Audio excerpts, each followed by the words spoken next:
বন্ধুরা কেমন আছো সবাই? আশা করি ভালো আছো। তো দেখো আজ চলে এসেছি বাড়ির লাউ শাক নিয়ে। এই সময় কিন্তু বাজারে খুব ভালোই লাউ শাক পাওয়া যায়। তো আজ তোমাদেরকে দেখাবো একদমই অন্যরকমভাবে লাউ শাক রান্না করে। তো চলো দেখে নাও। আর আমার চ্যানেলে নতুন বন্ধু হলে চ্যানেলটি সাবস্ক্রাইব করে অবশ্যই পাশে থাকার অনুরোধ রইল। ভীষণ ঠান্ডা লেগে গেছে। তো দেখো লাউ শাকটাই কেটে ধুয়ে নিয়েছি, ওর মধ্যে একটু সরু সরু করে আলু কেটে দিয়েছি, আর পাতাগুলোকে আমি মিক্সিতে পেস্ট করে নিলাম আলাদা।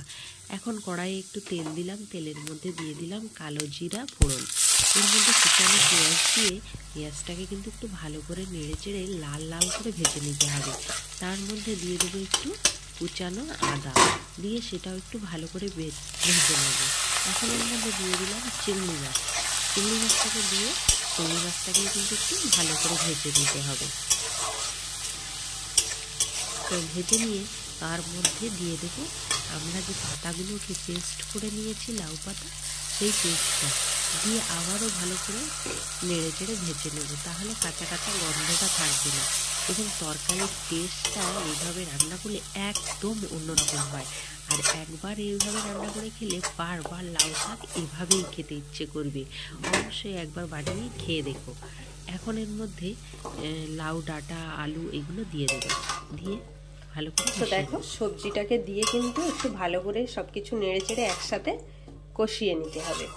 এখন এর মধ্যে একে একে মশলাগুলো দিয়ে দেব। পরিমাণ মতো লবণ, এর মধ্যে চেরা কাঁচা লঙ্কা দিয়েছি, আর দিয়ে দিলাম হলুদ গুঁড়ো। এবার দেব একটু আদা বাটা আর 1 চামচ জিরের গুঁড়ো। এই সব কিছু ভালো করে মিশিয়ে নেব, নিয়ে একটা ঢাকনা দিয়ে ঢেকে রান্না করব। শুরুতেই কিন্তু আমি কোনো জলের ব্যবহার করিনি, আর এখন জলটা দেবও না।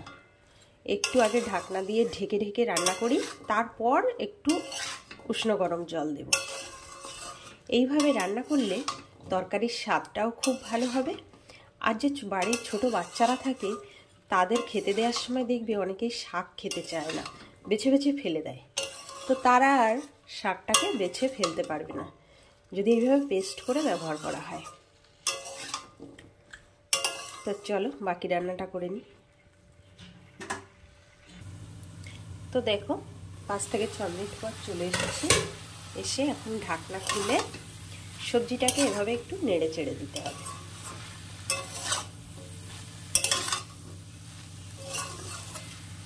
দেখেছো কত সুন্দর লাগছে দেখেও। তোমরা কি কেউ কখনো লাউ শাককে এভাবে রান্না করে খেয়েছো? খেয়ে থাকলে অবশ্যই আমাকে জানাবে। এখন এর মধ্যে পরিমাণ মতো একটু জল দিয়ে দেব। মানে কেউ যদি খুব বেশি ঝোল রাখতে চাও তাহলে সেরকম বেশি পরিমাণে দেবে। আমি খুব একটা বেশি ঝোল করব না, গায়ে গায়ে করব, ওই জন্য সেরকম অল্প পরিমাণে জল দিয়ে ভালো করে নেড়ে চেড়ে মিশিয়ে একটা ঢাকনা দিয়ে ঢেকে ঢেকে রান্নাটা পুরো রেডি করে নেব।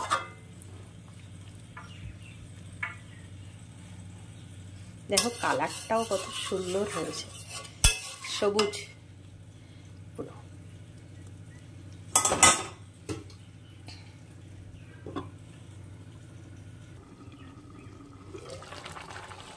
তো দেখো আমার কিন্তু সবজিটা একদমই রেডি হয়ে গেছে।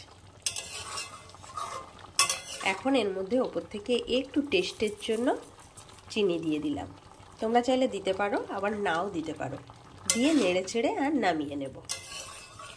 তো বন্ধুরা, রেসিপিটি ভালো লাগলে লাইক, কমেন্ট ও বন্ধুদের সাথে শেয়ার করে আমার সাথে থেকো। তোমাদের একটা লাইক কিন্তু আমরা যারা ভিডিও বানাই তাদের অনেক উৎসাহ যোগায়। তাই সবাই ভিডিও দেখার সাথে সাথে একটু লাইক কমেন্ট করে দিও। তাহলে আজ এখানেই শেষ করছি।